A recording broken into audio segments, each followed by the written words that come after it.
Eu vou desdobrar com você na sequência os detalhes da tensão militar crescente no Caribe, conforme no final de semana a coisa parece chegar a um novo pico de tensão, com algumas nuances que trazem também um que a mais para análise. Não é novidade que a tensão tem crescido no Caribe. Afinal de contas, ao longo desse governo, o presidente americano Donald Trump tem destacado atenção especial à América Latina. Agora, a gente tem algumas das novidades, os desdobramentos das últimas horas e do final de semana. Aqui ao meu lado, vocês veem na sequência imagens do alto oficialato americano. O caso é que hoje, às 5 da tarde, horário da costa leste dos Estados Unidos, às 7 da noite, horário de Brasília, as pessoas na imagem devem estar reunidas. Além deles, o chefe do Estado-Maior Conjunto, Dan Kane, estará presente. A discussão deve passar por Venezuela, conforme se discute a possibilidade de ataques em terra. Uma especulação que aumentou ao longo do final de semana, conforme, no apagar das luzes de ontem, o presidente americano Donald Trump publicou o seguinte nas suas redes sociais. Nós temos a fala de Trump no Truth Social, eu leio com vocês as palavras exatas. Aí está então. Ele disse a todas as linhas aéreas, pilotos, traficantes de drogas e traficantes de gente, por favor considerem o espaço aéreo acima e ao redor da Venezuela como inteiramente fechado. Obrigado por sua atenção a esse assunto, presidente Donald J. Trump.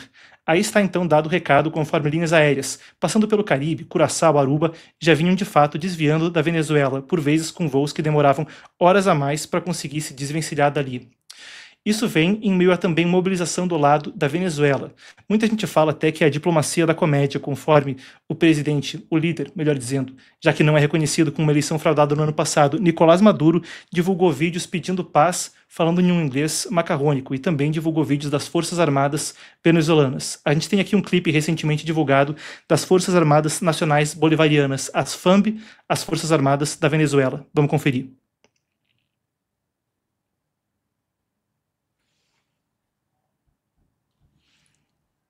Temos, se não temos, a gente pode seguir. Bom, aparentemente não temos o vídeo da FAMB, mas o que nós temos é Trump falando a respeito de uma ligação recente com Nicolás Maduro a bordo do Air Force One. Então esse é o presidente americano recentemente, quando ele confirmou um telefonema com Nicolás Maduro. Confira.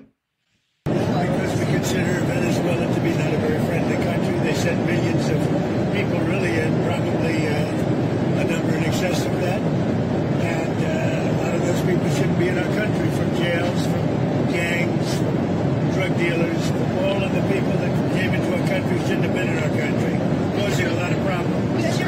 And drugs. Does your warning mean that an airstrike is imminent, or should we not read it that way? Don't read anything into it. The New York Times reported that you had a phone call with Maduro. Did you? I don't want to comment on it. The answer is yes. And can you tell us a little bit No, about I can't do that. Would you say it went well? I would say it went well or badly. You think so? Can you talk a little bit about the strikes and the controversy around Secretary of Defense Pete Hegseth? I don't know anything about it. He said he did not say that, and I believe it. Isso vem em meio a controvérsias quanto aos Estados Unidos terem utilizado força letal no sentido de depois, num ataque no dia 2 de setembro, de terem abatido uma embarcação, terem disparado novamente, matando 2 sobreviventes, coisa que foi controversa na imprensa americana, passando de ontem para hoje. Bem, em meio a esse contexto, tem ainda especulação sobre uma saída de Maduro, eventualmente, da Venezuela, conforme aviões rastreados em sites que rastreiam voos publicamente, como Flight Radar, especular até vinda para fora da Venezuela, talvez até pelo Brasil. Apesar de não ter qualquer confirmação oficial, é coisa que gerou especulação nas redes. Ainda, é dito por um senador republicano que poderia haver negociações envolvendo uma fuga de Maduro, o que intensificou essa especulação. Indo do abstrato para o concreto, para os números no solo, já são cerca de 15 mil militares americanos no Caribe.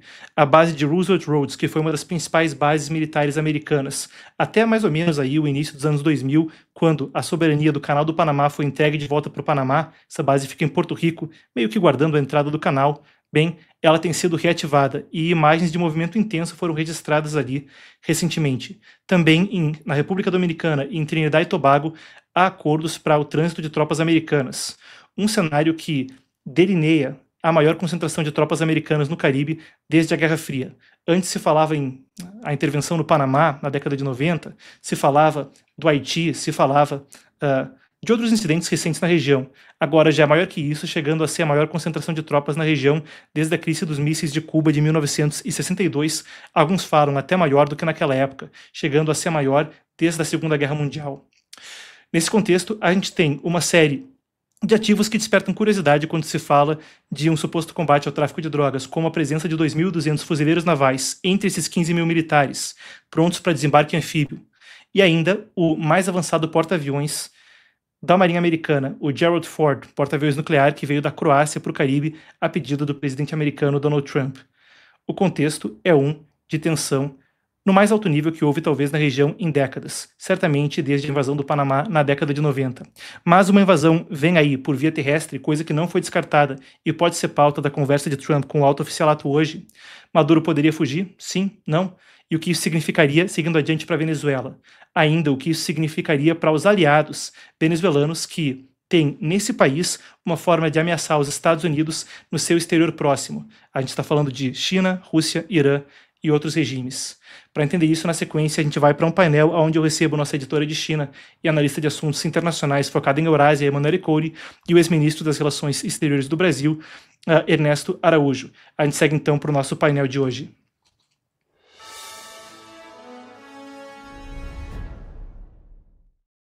Manu, Ernesto, um prazer receber vocês. Que alegria a gente estar podendo discutir esse assunto com pessoas qualificadas assim. Bom, com a devida vênia, então, dando as honras da casa para o nosso convidado especial de hoje.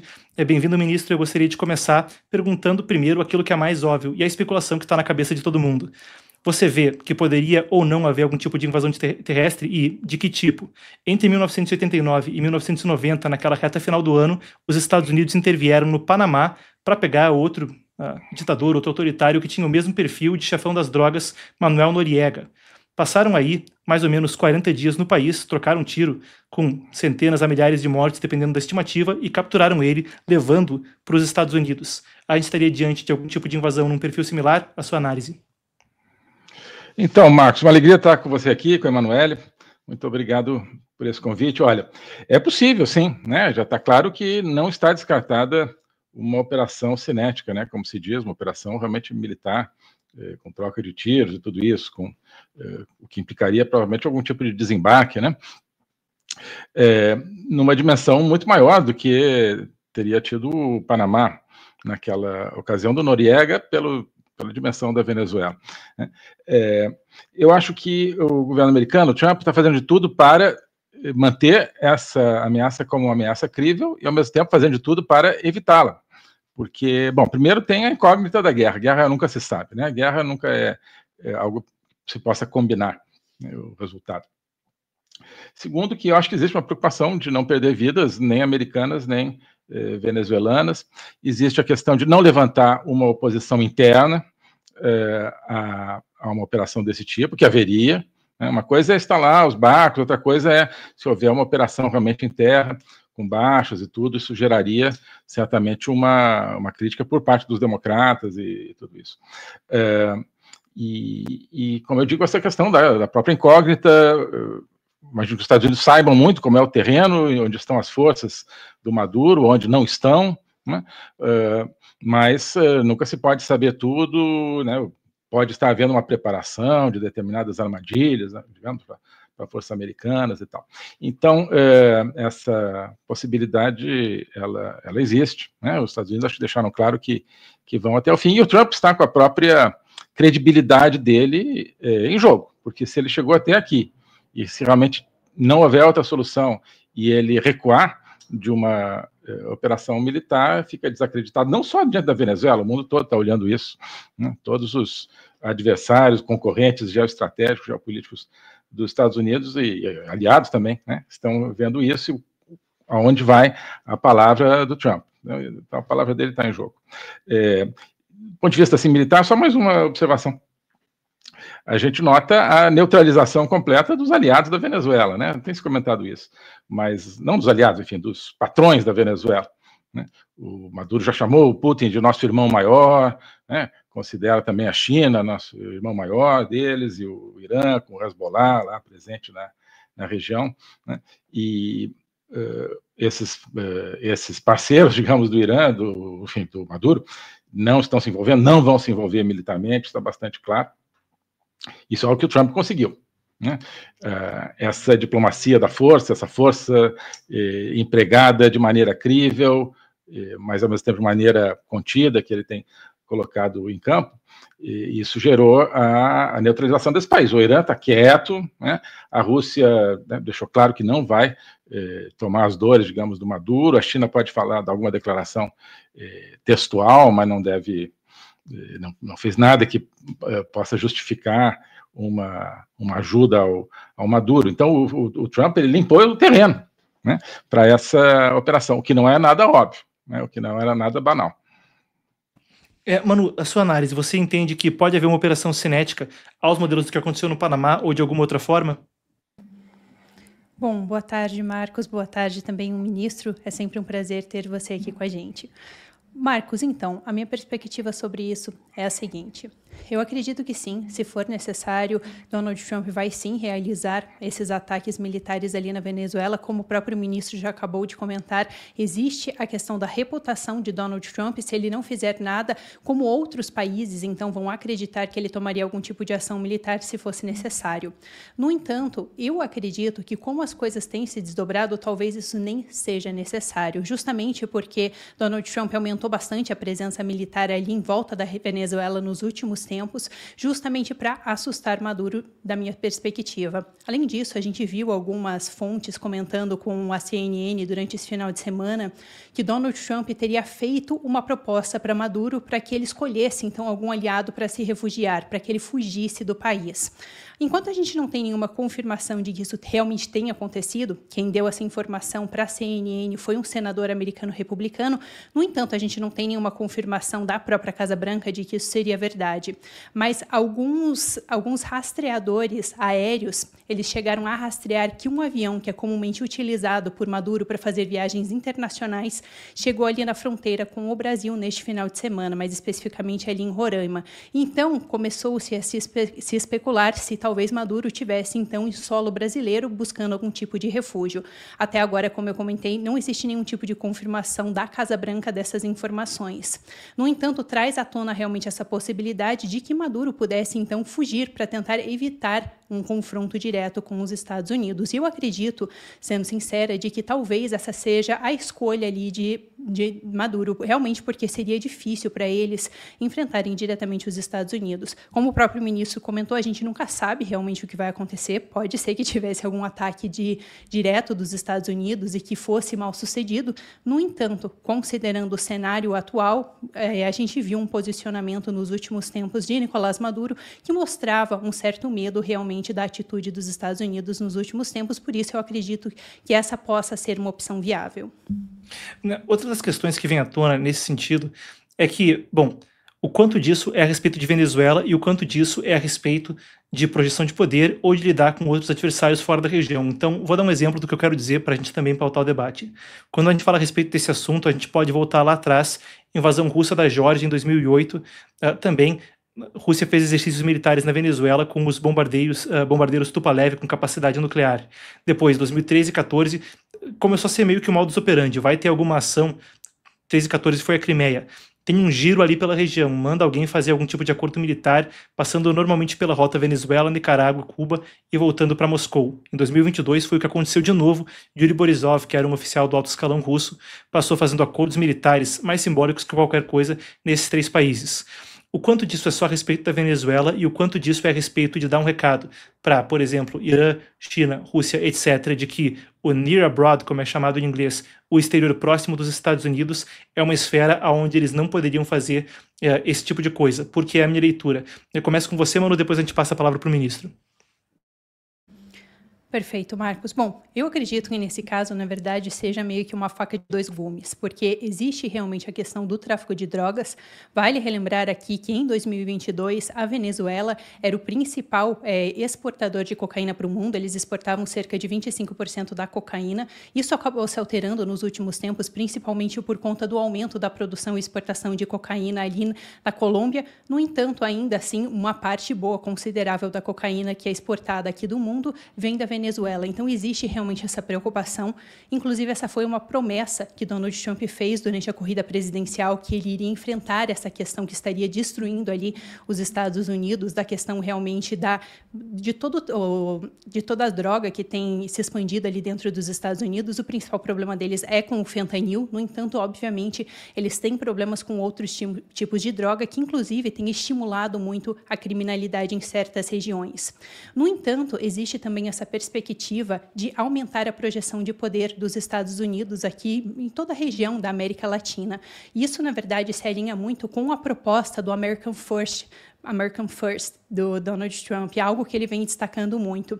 Inclusive, a Politico chegou a publicar um relatório algum tempo atrás, que depois foi confirmado por Donald Trump, onde ele dizia que os primeiros planos de Trump seria resolver as questões internas dos Estados Unidos, depois ele iria partir para resolver as questões do hemisfério ao redor dos Estados Unidos e só depois ele tentaria resolver as questões como, por exemplo, ali no leste asiático. Então, eu acredito que sim, seja uma tentativa de Donald Trump de projetar uma maior atuação do governo americano aqui ao redor da América Latina, principalmente se a gente considera que nos últimos tempos China, Rússia e Irã têm aumentado cada vez mais a sua atuação aqui. Se a gente, por exemplo, fizer uma comparação, ali no início dos anos 2000, os Estados Unidos era o principal parceiro comercial de vários países da América Latina.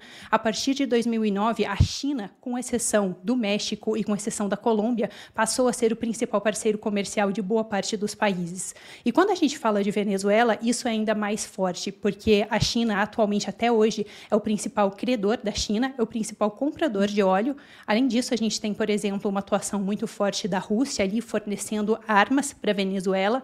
E se a gente fala de Irã, então a atuação é ainda maior. Entre outras coisas, por exemplo, várias acusações têm surgido, principalmente ali desde 2022, de que o Irã estaria utilizando o território da Venezuela para a lavagem de dinheiro. Mais ou menos o esquema funcionaria através do envio de ouro da Venezuela, enquanto o Irã, então, estaria mandando petróleo, entre outras fontes de energia, para a Venezuela, outros itens também militares. E o Irã estaria utilizando, então, de acordo com as acusações, esse ouro que viria da Venezuela para financiar os grupos terroristas, algo que seria, então, bem vantajoso para eles. Além disso, tem, claro, as acusações de que a Venezuela estaria ajudando muito a cobertar toda a atuação do Hezbollah aqui na região. Então, a gente tem uma atuação muito grande desses adversários dos Estados Unidos e faria muito sentido toda essa operação do governo americano justamente para restringir, então, a atuação desses países juntamente com Venezuela. Ministro, te passo a pergunta. A Manu falava a respeito de alguns incidentes. Quando a gente volta mais atrás, eu tenho aqui algumas questões na apuração que a gente trouxe para embasar o debate.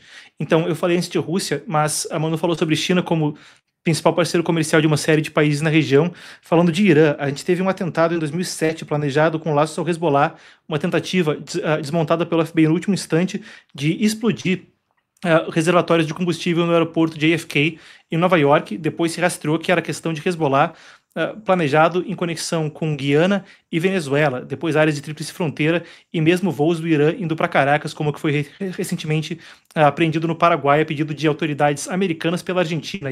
Então, um entorno conturbado. O quanto do que acontece agora no Caribe pode ser um recado, como expandindo até o que você vinha falando, para a China, Rússia, Irã e outros adversários americanos? Tal recado, e é uma ação, muito mais do que um recado, eu acho, Marcos. Eu acho que o Donald Trump ele veio com uma leitura de mundo, de cenário, na qual os Estados Unidos estavam na defensiva, estavam nas cordas, arriscados a perderem a sua hegemonia mundial, econômica e em vários outros sentidos, digamos assim, entregues politicamente, e arriscados a perder a sua própria identidade nacional. Então, tem essa pauta da identidade, da nação, que vai junto, então, com uma reacessão no mundo.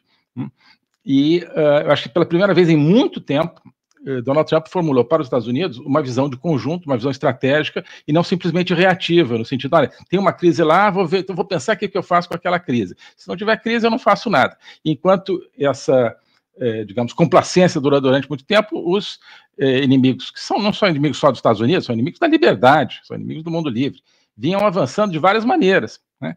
E havia uma certa complacência também no sentido de, olha, a gente tem uma força grande aqui, não vamos ser invadidos por ninguém, então está tranquilo. Não, né? Existe hoje uma guerra híbrida, né? A imigração ilimitada que aconteceu durante o governo Biden foi parte de uma guerra híbrida, onde a Venezuela teve um imenso papel. Onde o tráfico de drogas tem um imenso papel.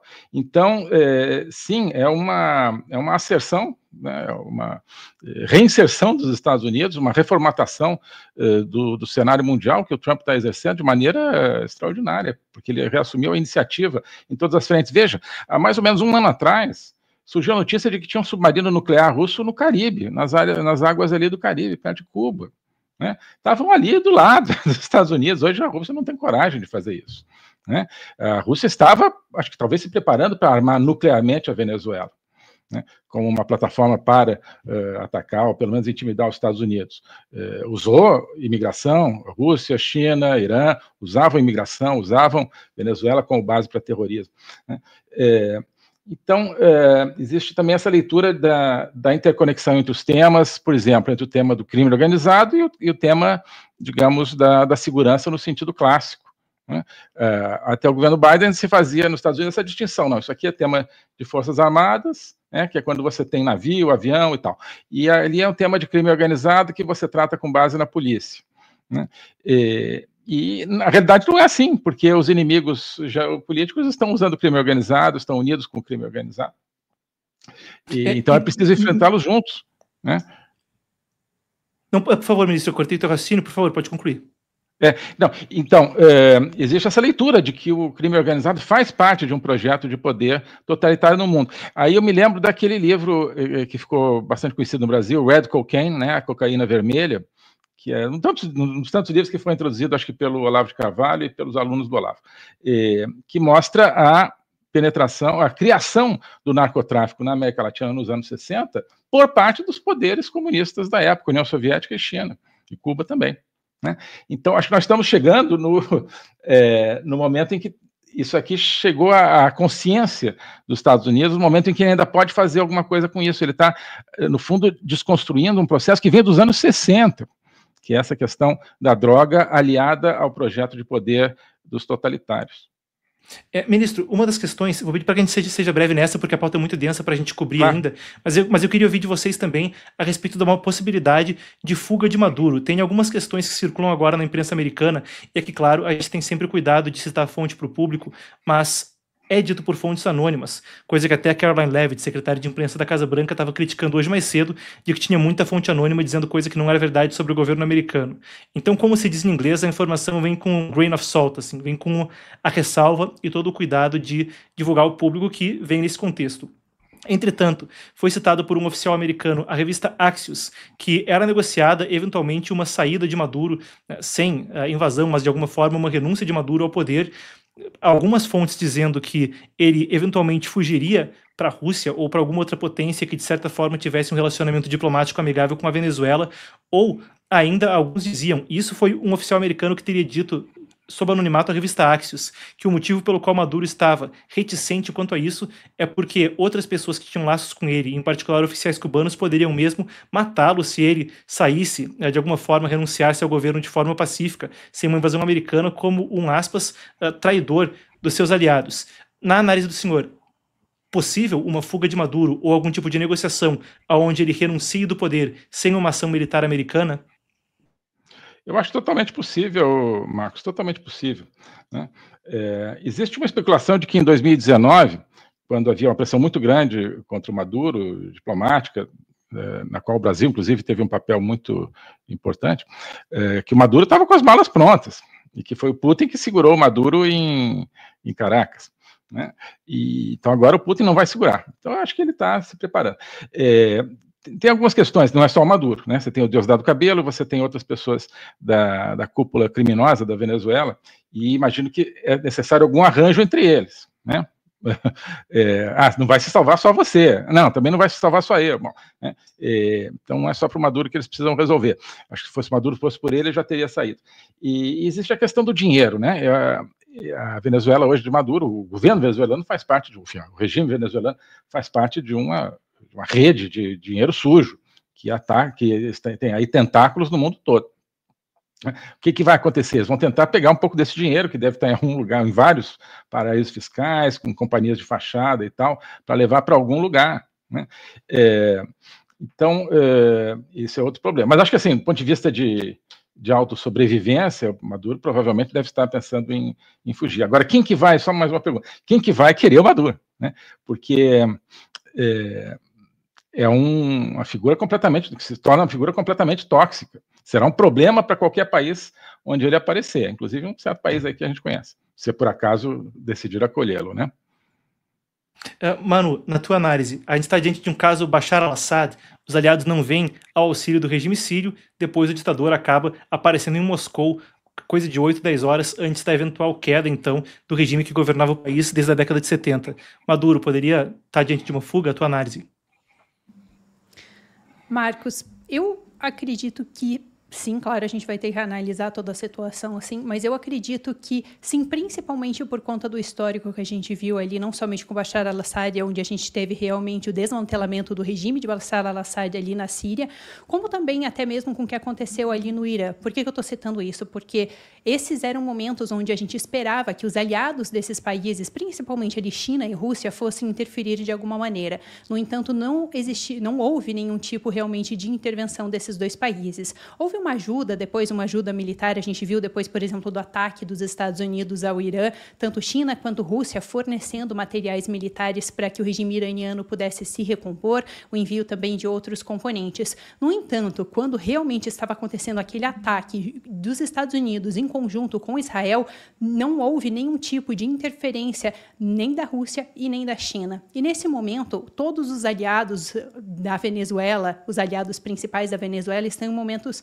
muito delicados. Se a gente vê, o Irã acabou de sofrer vários ataques do governo americano, a China está enfrentando agora não somente uma crise econômica, mas uma crise interna dentro do próprio Partido Comunista Chinês, e a Rússia, claro, tem toda a questão da guerra na Ucrânia. Então, seria muito difícil que esses grandes aliados da Venezuela pudessem interferir. Como o ministro mesmo acabou de comentar, teve essa questão, por exemplo, em 2019, onde a Venezuela recebeu um apoio da Rússia. E o questionamento é, algum desses países poderia, neste momento, ajudar? Porque se não houver nenhuma ajuda externa, muito dificilmente o Maduro conseguiria se manter sozinho no poder, então talvez preferisse então fugir para algum outro país, que eu acredito que provavelmente seria no final a Rússia, justamente por conta da proximidade entre os dois países, mas eu acredito sim que as chances seriam grandes justamente por conta de todo esse histórico. Ministro, agora uma das questões que é mais perguntadas, e eu te devolvo a palavra para a gente tentar entender isso, até porque você fala na condição de fonte primária. Lá atrás, durante o seu tempo como chanceler, durante a primeira metade do governo Bolsonaro, você fez parte da articulação de países que buscavam o não reconhecimento do Maduro internacionalmente, e parece um tipo de movimento que pavimenta o caminho porque agora culmina, depois das eleições fraudadas de 2024 na Venezuela, num boom de não reconhecimento de Maduro e de, eventualmente, a taxa de líder ilegítimo ser onipotente, aí, onipresente na comunidade internacional. A pergunta que fica, e eu pergunto para o senhor na condição de fonte primária que já pensava nisso naquela época, o que acontece com a Venezuela quando houver uma queda do chavismo e da ditadura do Partido Socialista Unido da Venezuela? Perfeito, Marcos, muito importante que você levantou. Então, em 2019, nós montamos, é bom lembrar isso, foi iniciativa do Brasil, durante a minha gestão no Itamaraty, presidente Bolsonaro, nós montamos algo praticamente sem precedentes na América Latina, que foi essa operação de deslegitimação do Maduro. Nunca tinha sido feito isso. O cara ostenta o título de presidente, mas ele não é mais presidente, porque ele fraudou uma eleição, porque ele assassina os direitos humanos do seu próprio povo, etc. E nós montamos, junto com a oposição venezuelana, o Brasil que promoveu o entendimento da oposição venezuelana para montar o governo alternativo, o governo interino da época, que era do Juan Guaidó. Mas então essa ideia da deslegitimação do Maduro, nós é que inauguramos, né, naquela época. Hoje, de certa forma, é uma consequência exponencializada disso. E isso é muito importante pelo seguinte, com essa experiência de 2019, 2020, surgiu então a figura do Edmundo González, presidente eleito, que muitos países reconhecem, os principais países reconhecem como o verdadeiro presidente da Venezuela, né? Na época havia o presidente interino, Guaidó, agora tem um presidente realmente que foi eleito, foi provado pela oposição, que foi eleito, que é o Edmundo Gonçalves. Então tem uma liderança legítima e pronta para assumir o comando da Venezuela. E dando total respaldo a ela, tem a grande liderança política venezuelana, que é a Maria Corina Machado, que vai receber o Prêmio Nobel, não sei se presencialmente ou não, na Noruega na semana que vem, né, o Prêmio Nobel da Paz. Então, isso também torna completamente diferente o cenário de qualquer outro cenário que a gente imaginar, Iraque, Síria, Líbia, etc. Não, você tem lideranças políticas, você tem uma experiência já de deslegitimidade desse regime Maduro, e outra coisa, povo venezuelano. Né? O povo venezuelano, eu converso muito com muitos amigos que eu tenho, graças a Deus, na Venezuela, da oposição, e garantem assim, olha, o povo venezuelano quer se ver livre do Maduro, ninguém vai pegar em armas para defender o Maduro, absolutamente ninguém vai fazer guerrilha, ninguém vai para a selva para enfrentar os americanos, se chegar a esse ponto. Então, a Venezuela está pronta para se livrar do Maduro. O povo e a liderança política. Isso torna completamente diferente o cenário. Acho que não será um cenário de caos, será um cenário de celebração e de uma nova Venezuela e uma nova América Latina. A mudança para a América Latina será total. Nesse tom de uma nova América Latina, eu te trago agora a palavra, Manu, mas depois também eu queria ouvir do ministro. Trump tem atuado de forma mais intensa na América Latina, como talvez nenhum governo americano tenha feito em 3 décadas. Desde o meu tempo de vida, assim, certamente desde o meu tempo de jornalismo, a ênfase tem sido, se a gente volta lá atrás, em 91, desde a Primeira Guerra do Golfo, ainda com o Bush pai, houve um pivô de prioridade estratégica da política americana, do próprio hemisfério, primeiro, para o Oriente Médio, a garantia do fluxo de petróleo vindo do Golfo, caso Saddam Hussein. Depois, dali para frente, do 11 de setembro, foi Oriente Médio e, quando começou a se ter mais ciência da forma como o regime chinês vinha crescendo e tendo operações de guerra híbrida nos Estados Unidos, então, sim, China como adversário estratégico dos Estados Unidos. Agora, a gente viu numa sequência recente de eventos. Marco Rubio, como secretário de Estado, o primeiro secretário de Estado latino, assume. Depois é conversa sobre o rollback, sobre recuar a influência chinesa no Canal do Panamá, não houve renovação dos contratos de infraestrutura chineses. Aí falam de lawfare com Álvaro Uribe, ex-presidente da Colômbia, famoso por quase começar uma guerra com o Equador quando jogou um míssil na fronteira para matar o Raul Reis, número 2 das Farc.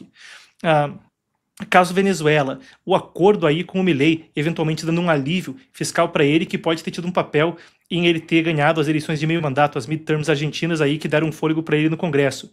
Agora a gente está diante da possibilidade de José Antônio Kast no Chile, até o Kast, uma pessoa que tive a honra de conhecer na posse do Milei em 2023, quando eu tive presencialmente com o Ernesto, que me apresentou a ele. Mas a gente vê uma posição aí maior e maior dos Estados Unidos na América Latina, e uma atenção que não era dada fazia décadas. Depois do que acontece na Venezuela, como você entende que são as próximas prioridades do governo americano na América Latina? Agora eleição em Honduras, você vê que essa é uma tendência que deve continuar e até que ponto? É questão de tirar a influência chinesa? Para onde para? Perfeito, Marcos. Bom, como você mesmo comentou, tem a questão das eleições de Honduras. Agora, Donald Trump já se pronunciou e disse que se o candidato que ele está apoiando não for eleito, então eles não vão conseguir fazer negociações com o governo americano. E eu acredito que isso tenda realmente a se expandir. Até interessante é o caso mesmo do Brasil, para a gente entender o quanto realmente o governo americano tem tentado não somente aumentar a sua atuação e a sua força aqui em toda a América Latina, mas, querendo ou não, encontrar uma forma de se relacionar de uma forma mais próxima com os governos aqui da região. Por que eu digo isso? Porque enquanto a gente viu, obviamente, nesse primeiro momento, um posicionamento muito firme do governo americano com o governo brasileiro, até mesmo com as sanções do ministro Alexandre de Moraes aqui, com o cancelamento de vários vistos, nesse segundo momento, a gente também viu uma tentativa do governo americano de negociar com o governo brasileiro. E por que eu acredito que isso tenha acontecido? Justamente porque não houve o recuo do governo brasileiro e, querendo ou não, o governo americano ia precisar encontrar alguma forma de negociar e continuar se relacionando com o Brasil. Isso porque, se eles criassem um atrito de uma forma onde não tivesse nenhum tipo de conversa com o governo, então talvez a China pudesse aumentar ainda mais a atuação dela aqui no Brasil. E eu acho que isso tem sido feito com outros países também na América Latina. Como você mesmo comentou sobre a questão da Argentina, Donald Trump tem aumentado muito o apoio que eles estão dando, tentando recuperar realmente a economia argentina. E isso também é para tentar garantir uma continuidade de Javier Milei, justamente por ser um aliado tão próximo do governo americano. Então, eu acho que a gente vai ver essa tendência se repetindo cada vez mais, do governo americano tentando apoiar candidatos que sejam interessantes para o seu governo, candidatos que sejam mais próximos a Donald Trump. Eu acho que até por isso que houve justamente esse apoio tão forte à figura de Jair Bolsonaro durante todo esse processo, onde a gente teve a questão da condenação e tudo, né, pelo menos aonde eles estavam julgando o caso do Bolsonaro. Agora a gente, até agora, não viu uma posição mais firme do governo americano desde que ele foi preso. No entanto, eu acredito que, além, como eu comentei então, para resumir, além desse posicionamento mais firme, eu acredito que o governo americano talvez tente, de alguma forma, colaborar mais com os países latino-americanos. Eu acho que precisaria uma mudança de posicionamento, justamente porque o que acontece, muitos países acabam vendo de uma forma ilusória a China como um parceiro realmente comercial com quem eles possam contar. A gente sabe por N motivos que isso não é verdade, no entanto, existe realmente essa ilusão. Então, eu acredito que para se posicionar de uma maneira mais firme aqui em todo o hemisfério, o governo americano vai precisar tomar um posicionamento realmente de abrir negócios com esses países. Eu acho que o que está acontecendo ali na Argentina é um ótimo exemplo de como isso pode ser feito. Inclusive, eu acho que isso pode servir, querendo ou não, de uma inspiração, por assim dizer, para outros países, mostrando que, então, se você for uma pessoa que pode apoiar, que pode se dar bem com o governo americano, isso pode ser vantajoso para você. Ernesto, eu te faço a mesma pergunta, mas numa condição mais interessante, até como fonte primária. Eu citei o episódio onde a gente se encontrou na posse do Javier Milei em 2023, você na condição de convidado ia pelo Foro de Madrid, pela Fundação de Ciência, que até Milei, antes de ser presidente, já estava aí como signatário dos mesmos documentos de militância nesse sentido, dos quais você é signatário. De lá para cá, naquela época a gente viu muita gente naquela posse. Herman Tertsch, vindo da Espanha, Santiago Abascal, eurodeputados, lideranças, o André Ventura do Chega, mas indo até para as Américas aqui, o José Antônio Castro estava lá, uma série de líderes uruguaios, outros direitistas pelo continente. E era um momento onde havia um recuo muito grande de partidos de direita pelo continente. Chegou um momento onde, do Trudeau até o Alberto Fernandes, as Américas eram quase que inteiramente, tirava Costa Rica um que outro, dominadas por governos à esquerda. Uma coisa que gradualmente tem se revertido. Agora parece que vai se reverter no Chile, tem se revertido em Honduras, com a saída da Xiomara Castro. Esse é um momento onde os próximos passos da administração americana, na sua análise, devem seguir pressionando por algo nesse sentido, e o quão significativo você acha que isso é para a segurança hemisférica dos Estados Unidos e para a posição americana perante o mundo? E a América Latina está renascendo, depois de um momento justamente... Ministro, você estava no mudo, pode recomeçar, por favor? Perdão. Sim. Estamos vivendo, Marcos, um momento importantíssimo. A América Latina está renascendo com uma consciência histórica muito grande, com a consciência histórica de que a gente precisa se livrar dos regimes narcossocialistas, dos regimes ligados ao crime organizado, dos regimes da região ligados ao trio totalitário China, Rússia, Irã. Né? A América Latina teve um momento praticamente dominada pelo crime e pelas potências totalitárias. Milei foi um pouco pioneiro em conseguir uma vitória, uma brecha nessa muralha.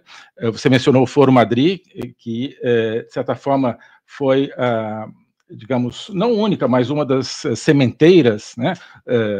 O celeiro de asas, né? Como diz os colorados, né? Que eu sou colorado. O celeiro de mudanças políticas aí na América Latina, de figuras políticas, tá?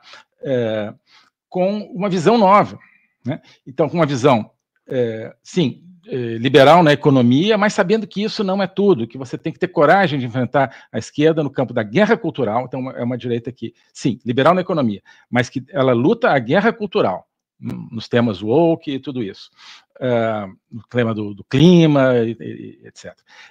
Ela afasta a influência dos totalitários, que é imensa, né? A influência a máquina de influência na China do Brasil é imensa. Vocês noticiam isso muito, né? Em outros países. E ela se torna uma direita, nesses países, uma direita ocidentalista, para usar um termo que talvez não seja ideal, mas a gente precisa de um termo. Né? Então, ela é muito diferente de direitas anteriores. né? Porque nessa percepção ela está totalmente convergente com a agenda dos Estados Unidos.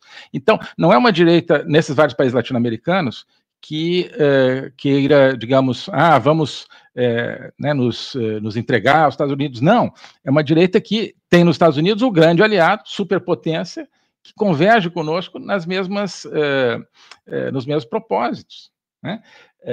Isso mudou completamente o jogo, né? Basicamente, esse enfrentamento do trio socialismo, narcotráfico e crime organizado em geral, que vem junto com a corrupção, né? E a influência totalitária extra-regional. E os Estados Unidos estão fazendo o quê? Estão influenciando? Sim, estão influenciando para o lado que eu acho que é o lado do bem, que é contra o crime e tal.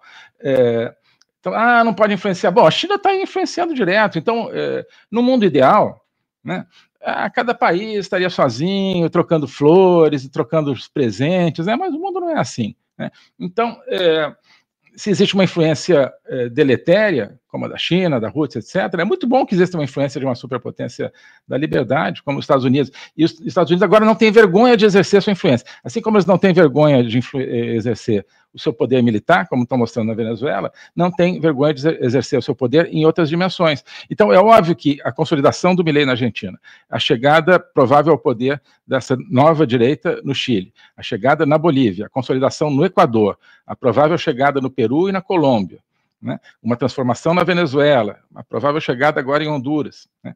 Tudo isso tem muito a ver, claro, com a influência americana. E aí, só para terminar, chegar no Brasil, quer dizer, os Estados Unidos vão ver tranquilamente o Brasil continuar na mão do regime que tem hoje? Eu acho que não.